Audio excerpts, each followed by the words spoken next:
late over here in my neck of the woods, so I'm having a little beer. If you're having wine or tea or anything you're having, I hope you are joining me tonight to be able to ask any parent questions that you want. This is a warm, open space where I hope that you can take a little load off from your hectic day or your hectic week or even your hectic month. Here we are with July almost being over, and it just feels bonkers to me. I don't know about you, but getting into the middle of summer, we still have a month before school starts over here in Montana, and so it's like, whew, taking a breather.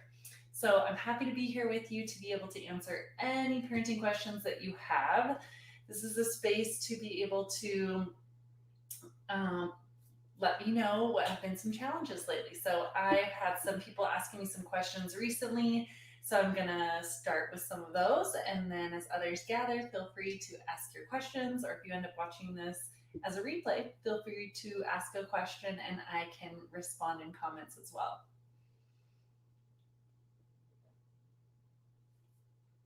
So first of all, tell me how you all are doing. I said where I'm feeling at with being in the middle of summer and still a month to go here in Montana. How are you? Give me a word or an emoji, how you're feeling being at the start of, almost at the start of a new month, last week of July. Curious if you were to let me know with one word or an emoji, how are you doing?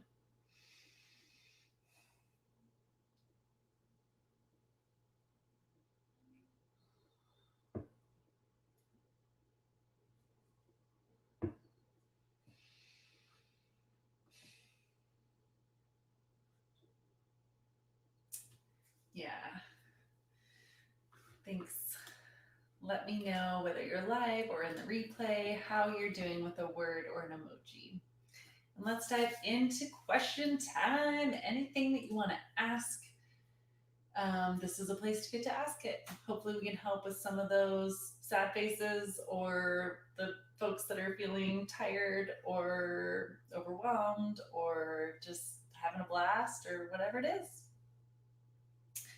So let me dive in with one question that a parent sent me in Messenger. So one question was, what do I do to help when there are other kids around that are showing my kid some negative behavior? This comes from Bree, and she asked this question. So, what can you do when you have other kids around that are showing some negative behavior? Here's a couple of ideas of what I love to do. And as you're joining, feel free to ask any question in the comments below. You have this 30 minutes with me as a licensed clinical professional and counselor and parenting coach for 10 years. I'm here tonight to get to answer any questions that you have. So when I think of examples of trying on behaviors that kids see from others, one of my favorite phrases is in our family, dot, dot, dot.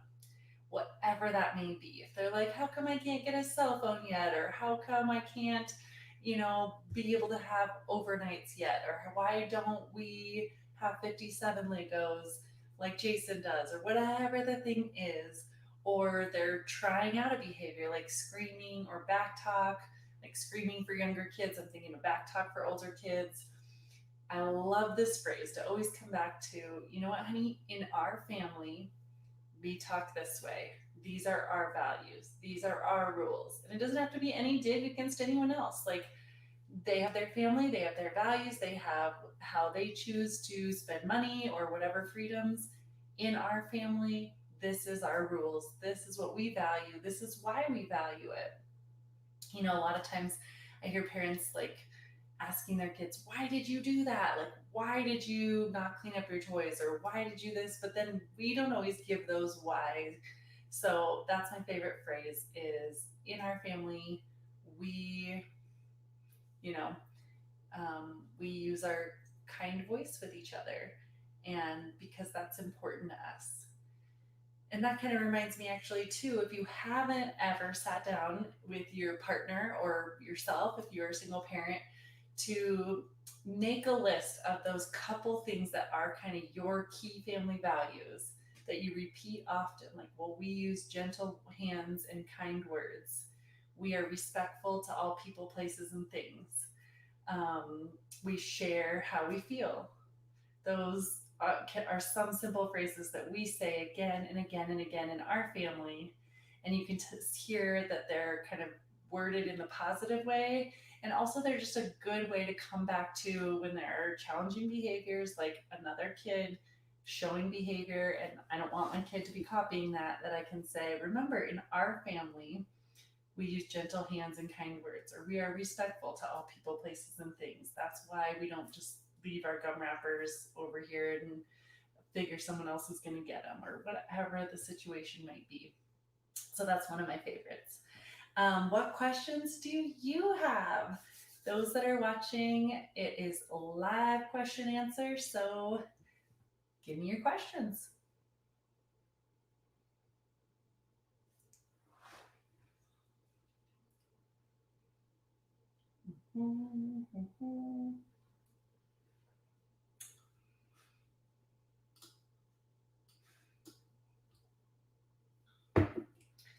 All right, as we're waiting for some other questions to come in, I will look again at other questions that folks have asked in comments. So let's take a look again. So bedtime, Mama asks, how do I help my child to stay in their bed at bedtime? I'm getting so frustrated because we'll do great. They do great with the great bedtime routine, put their jammies on, all that's good. But then they get in bed and then I leave and it's up and back like 10 times. If you can relate to this scenario, give me a thumbs up. Oh, I see another question coming in, so we'll get right back to that in just a second.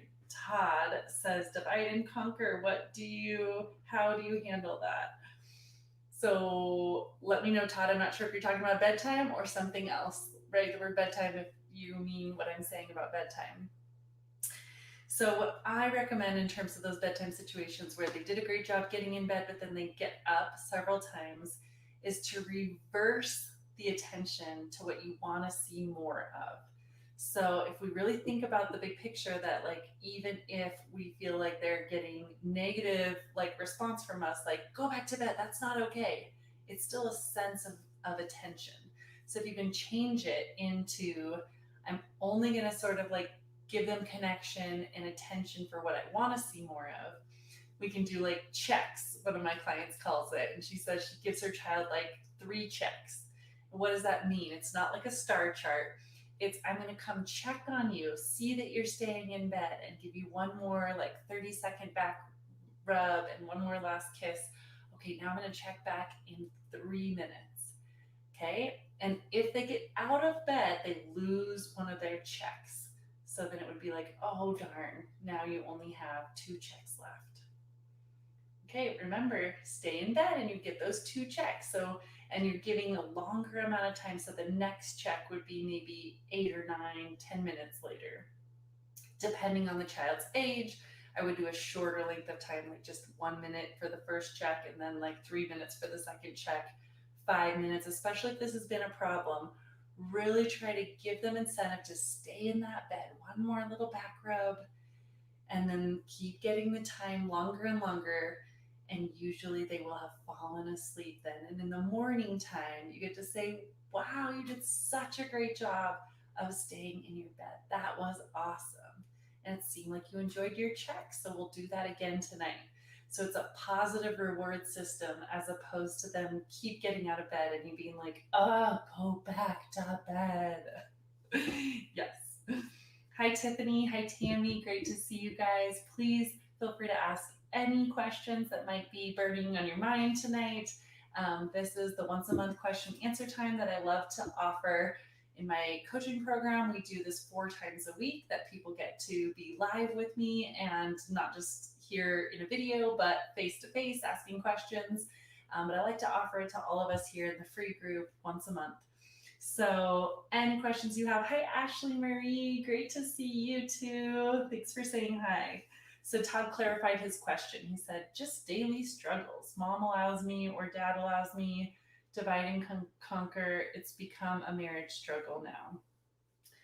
Oh my gosh. So, Todd, first of all, everyone else who sees Todd's comment, would you give a thumbs up or a heart if you can relate to that at all? Is that the kids kind of split you and you're like, they know that even if mom says no, they're going to go to dad and try to get a yes, and then it starts to cause conflict between you. I hear this a lot. So, I bet you are not alone, Todd.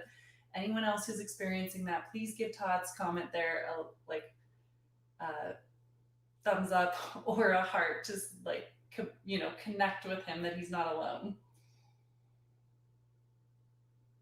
And then let's give you some ideas with that.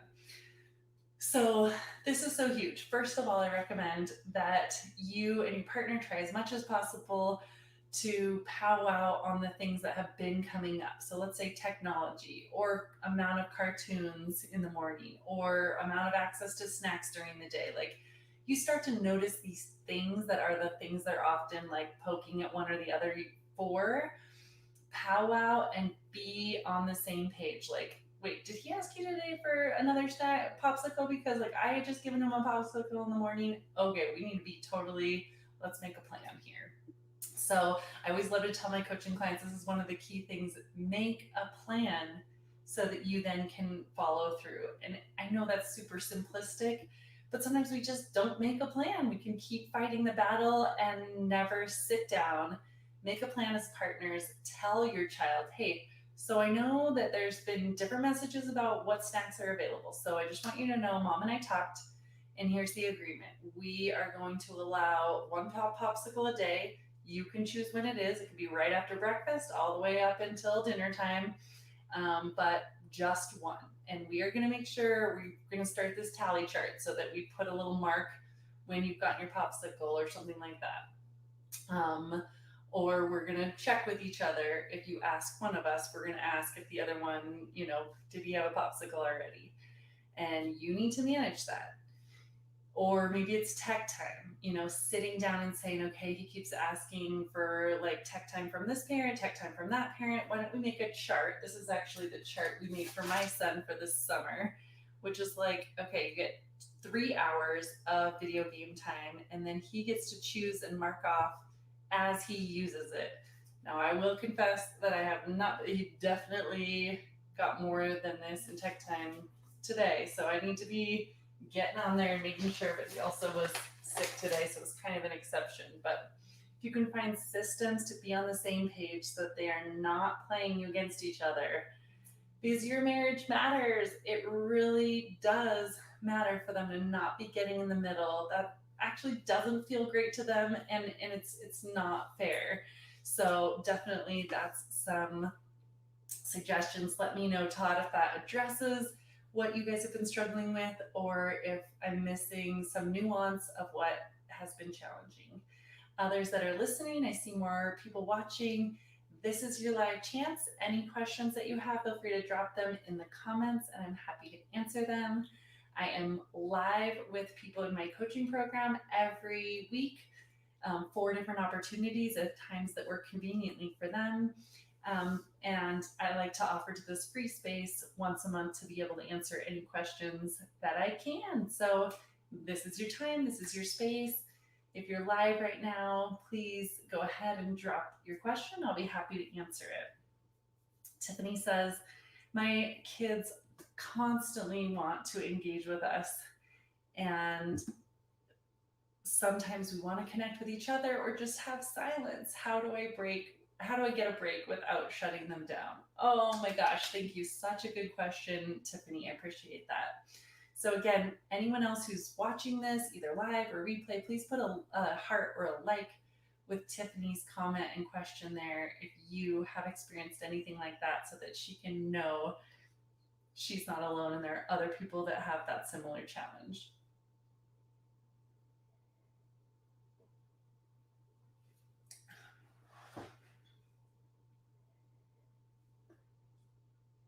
I love having parents connect with each other.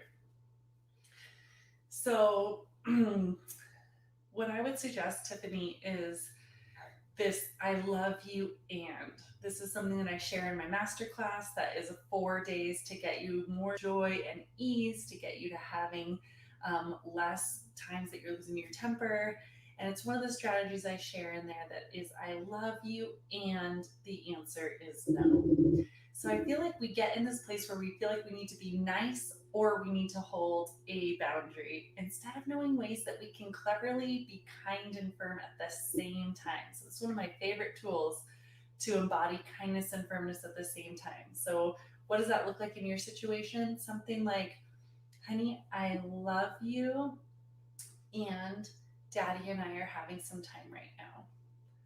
So it could mean a hug for like 30 seconds and please find something to do. So if you don't want to crush their soul and crush the relationship, but you also need some dang freaking minute to yourself, it's this beautiful and. Honey, I absolutely love you. And I'm going to set this timer for 15 minutes. When it goes off, then I'll be happy to find something we can do together. This is mommy and daddy's time. Whether that's talking or it's just, being silent, doing whatever you want, or maybe it's 30 minutes, whatever matches. I love you, and it's the way to be kind and loving, connected, and still hold your boundary. I love you, and let me know, Tiffany, how that might be helpful. Lisa Jocelyn says, yes. So you are not alone. Other people feel this way that it's like, I like pulls at my heartstrings when you seem to need me, but geez, mama needs a little break for a second, which is so, so real. And completely deserve that. And even I remember reading in a book, Child Wise, when I was in grad school, about that there is some people recommend even like setting an intention of when we first come home we're going to give you a hug, and then it's our routine to have 30 minutes to connect as mom and dad. Then we will be happy to do some things with you, but to show that the foundation of mom dad or mom and mom dad and dad, the foundation of the family, it's okay to say we have a relationship as partners and we want to nurture that and connect with each other, and that's a part of how we're able to be so connected with you and give you our best. So there's no shame there. There's no need to like hide it or feel guilty about it. I think it can be a positive value that you're teaching your kids to say, mom and dad want some connection time. We love you and we love each other. And sometimes we need a little time just to talk as grown-ups. Something like that. Todd says, so the kids are truly winning. We are tired. Dad's more chill, mom's more strict, and now both parents are both just ignoring all the issues so we don't argue. It seems counterproductive, seems like an uphill battle. The marriage is struggling. Does this phase end? If it does, when? Well, I feel like Todd and Melissa, you guys have like read my mind or been in my head somehow, because my husband and I just celebrated our 10-year anniversary this weekend. We just recorded a video tonight that we're going to share with all of you, either probably tomorrow that I'll post it, but about like our one tip of how to help your marriage be childproof through these early challenging years. And really it's a lot communication and being on the same page, having conversation after conversation, like to an exhaustive extent about like what challenges you're facing and what your ideas are together about solving those challenges and things like that. Sorry, I'm gonna move this for a second. I'm like way on display for my whole neighbors. So I would love to help you with this, Todd and Melissa. This is the work that I do in my background as a counselor. I used to meet with parents one-on-one, and I still do some of that. But I've also taken all of my best parenting advice for parents to get on the same page of kindness and firmness at the same time into a 12-unit program so that parents can go through that curriculum on their own, meanwhile having weekly times for mentorship and support. So if you're in a place where you're like, we don't want to keep stumbling, fumbling, we want help, we need help so we don't end up getting a divorced having the kids keep winning in a way that just gets bigger and bigger consequences. We want to nip this in the bud now. Let's absolutely talk. I'll make sure I put my link down below so that we can have a clarity call if that's something that you're interested in. In fact, I might be able to bring that up right now.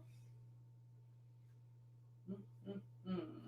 So let me know what other questions you have. All of you who have been who are here with me. This is my monthly opportunity to be able to answer any questions that you have. And so ask away. I've got 10 years experience as a parenting coach, 8 years experience as a mom, just fumbling and figuring it out and making it my own, because that's one of my biggest priorities, is that it's not like there's a one size, like just do this and everything's perfect. Part of what I love to help you with is identify what are your values. How can you personalize your parenting so you feel more and more confident that it comes naturally and that you're not trying to force all of these shoulds into your life that don't really fit for you or your family. But instead, you have a place that you've got strategies that work, that are simple and effective, and they fit for you.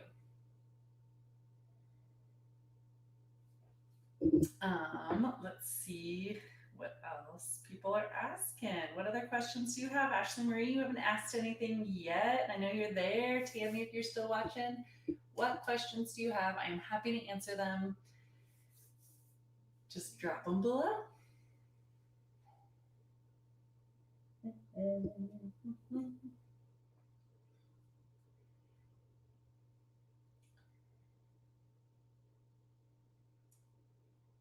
Having a little beverage to end the day myself. I don't know about you. Hopefully, you're having some tea or some wine or whatever is soothing and relaxing for you. You've been working hard. It's late.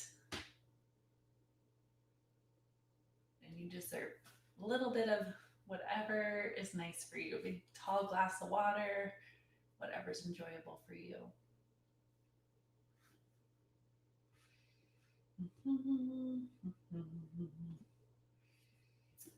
All right, all right. Well, we're getting close to wrapping up. Let me think if there's one more question that has been asked recently. Food.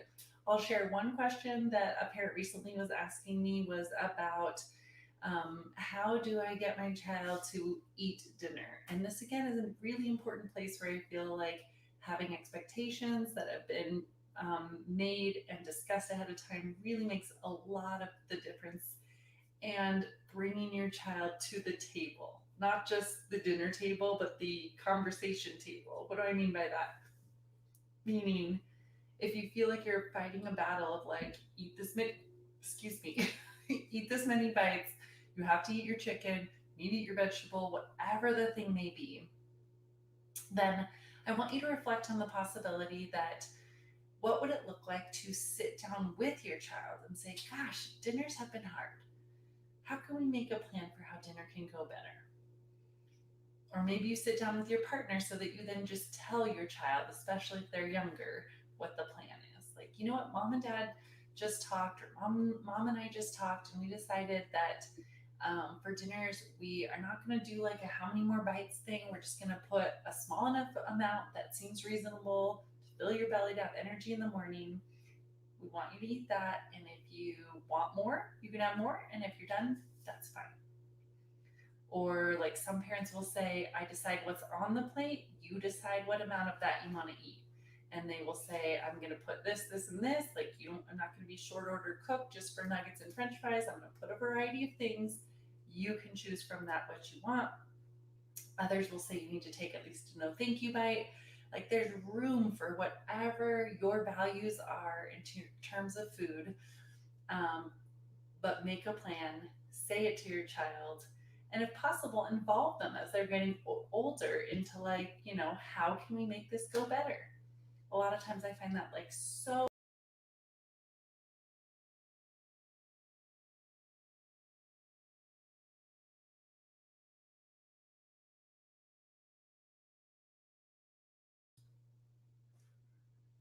Sorry, I fell off somehow. Well, it's getting close to the end of our time, so if there are any final questions, please drop them below. And if not, I'm going to wrap it up pretty quickly here. Thank you so much. If you are in a space where you have more personalized questions, feel free to reach out to me in personal messenger.